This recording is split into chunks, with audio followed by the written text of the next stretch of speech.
जय हिंद साथियों, आज की वीडियो में हम आपके लिए कुछ नया लेकर के आए हैं, जिसमें कि दोस्तों हम आपको एक स्वरोजगारी मैत्री योजना है जिसके बारे में हम आपको बताएंगे। इसका नाम है राष्ट्रीय गोकुल मिशन। इसी के तहत स्वरोजगारी मैत्री योजना के लिए आवेदन आप कैसे करेंगे, तो इस वीडियो में हम आपको बताने वाले हैं। और ये योजना क्या है और क्या क्या इसकी एलिजिबिलिटी क्राइटेरिया क्या होता है और कौन कौन इसको कर सकता है, उसके लिए आपको ये वीडियो अंत तक देखना है। तो दोस्तों सबसे पहले बात कर लेते हैं राष्ट्रीय गोकुल मिशन। इसमें स्वरोजगारी मैत्री योजना चलाई जाती है, जिसमें कि जिस ग्राम पंचायत से आप रहने वाले हैं उसी से केवल आप आवेदन कर सकते हैं। तो आवेदन प्रपत्र है दोस्तों ये सब, और यहाँ पर नियम, शर्तें, योग्यता सब कुछ लिखी हुई है। तो सबसे पहले योग्यता की बात कर लेते हैं। तो इसमें दोस्तों सबसे पहले शैक्षिक योग्यता आती है। तो अनिवार्य न्यूनतम अर्हता जो है वो आपका हाई स्कूल होना चाहिए विज्ञान वर्ग से। तो विज्ञान वर्ग से आप हाई स्कूल हैं, और उसके बाद जीव विज्ञान से इंटर है तो आपको वरीयता दी जाएगी। उसके बाद दोस्तों आता है कि आवेदक चयनित क्षेत्र की ग्राम पंचायत का निवासी हो, यानी कि जिस ग्राम पंचायत से आप फॉर्म फिलअप कर रहे हैं आप उसी के रहने वाले होने चाहिए, किसी और ग्राम पंचायत के नहीं हो। यानी कि एक ग्राम पंचायत में एक व्यक्ति के पास ये योजना होगी और केवल उसी को ही दी जाएगी। पूर्णतः स्वस्थ एवं कार्य करने के योग्य व्यक्ति होना चाहिए। पशुपालक के द्वार पर पहुंचकर सेवा कर सके, ऐसा वह व्यक्ति होना चाहिए। राजकीय चिकित्सा अधिकारी द्वारा प्रदत्त स्वास्थ्य प्रमाण पत्र अपलोड करना अनिवार्य है। तो दोस्तों जो प्रपत्र है वह भी हम आपको लास्ट में बताएंगे कि कहाँ से आपको डाउनलोड करना होगा और कहाँ पर इसको अपलोड करना होगा। उसके बाद वोटर आईडी कार्ड, आधार कार्ड, पैन कार्ड आदि अन्य फोटोयुक्त आईडी जो निर्वाचन आयोग से अनुमन्य है अपलोड करना अनिवार्य है। दोस्तों जब आप फॉर्म फिलअप करेंगे तो ये सब कुछ आपको अपलोड करना होगा। माइग्रेंट वर्कर्स यानी कि प्रवासी श्रमिकी, पशु सखी, प्रशिक्षित पैरावेट को वरीयता दी जाएगी। अगर इनमें से आप कोई भी पंचायत में नहीं है तो आपको ही वरीयता दी जाएगी। आवेदक की आयु दिनांक 1/4/22 को 18 वर्ष से 40 वर्ष के बीच में हो। आवेदक पत्र जमा करने की अंतिम तिथि 10/6 यानी कि 10 जून है 2022 तक है।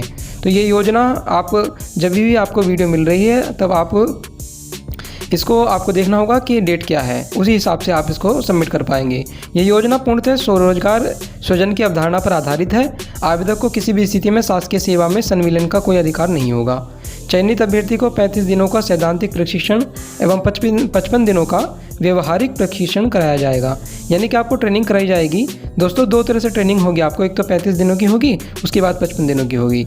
उसके बाद चयनित अभ्यर्थी को सफलतापूर्वक प्रशिक्षण यानी कि ट्रेनिंग पूर्ण करने के उपरांत मैत्री multipurpose AI technician in rural India के रूप में कार्य करने हेतु प्रमाण पत्र, बायोलॉजिकल कंटेनर्स तथा AI किट आदि उपलब्ध कराए जाएंगे। चयनित अभ्यर्थियों को चयनोपरांत इस आशय का शपथ पत्र देना होगा कि वे एक स्वरोजगारी के रूप में कार्य करेंगे।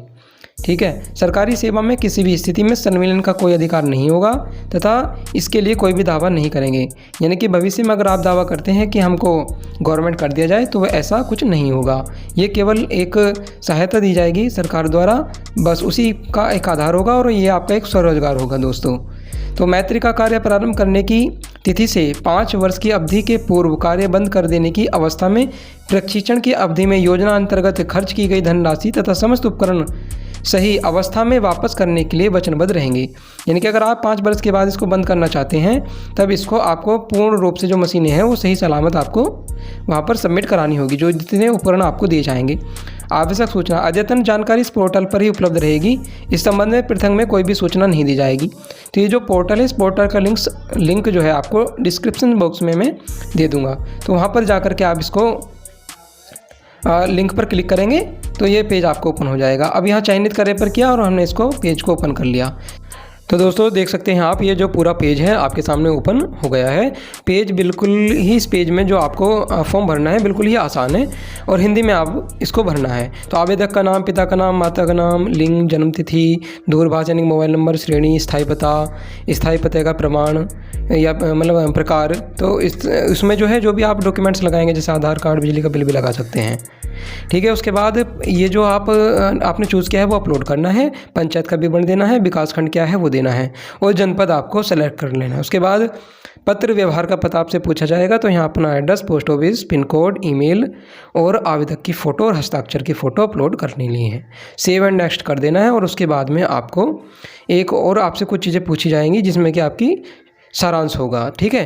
और शैक्षिक योग्यता पूछी जाएगी और सारांश होगा। तो ये सब चीज़ें आपको अपलोड कर देनी है। तो ये तो बिल्कुल दोस्तों आसान है और आसानी से इसको आप फिलअप करवाएंगे। अब मैं बात कर रहा था कि जो आपको जो एक एफिडेविट है बनवाना है, तो वो आप कहाँ से अपलोड करेंगे। तो यहाँ जाना है और इस पर आपने जैसे 3 डॉट पर क्लिक किया तो ये शपथ पत्र आ जाएगा। तो दोस्तों इसको आपको डाउनलोड, ग्रीन वाला जो बटन है इस पर क्लिक कर लेना है और डाउनलोड हो जाएगा। जस्ट 1 पर क्लिक करना है और आपको ये अपने गूगल ड्राइव में ओपन कर लेना है दोस्तों। और इसको आप किसी भी जनसेवा केंद्र वगैरह से निकलवा सकते हैं और इस एफिडेविट बनवा करके आपको ये ऑनलाइन सबमिट करा देना है। तो ये थी आज की वीडियो। आई होप वीडियो पसंद आया हो। मिलते हैं अगली वीडियो में, तब तक के लिए जय हिंद, नमस्कार।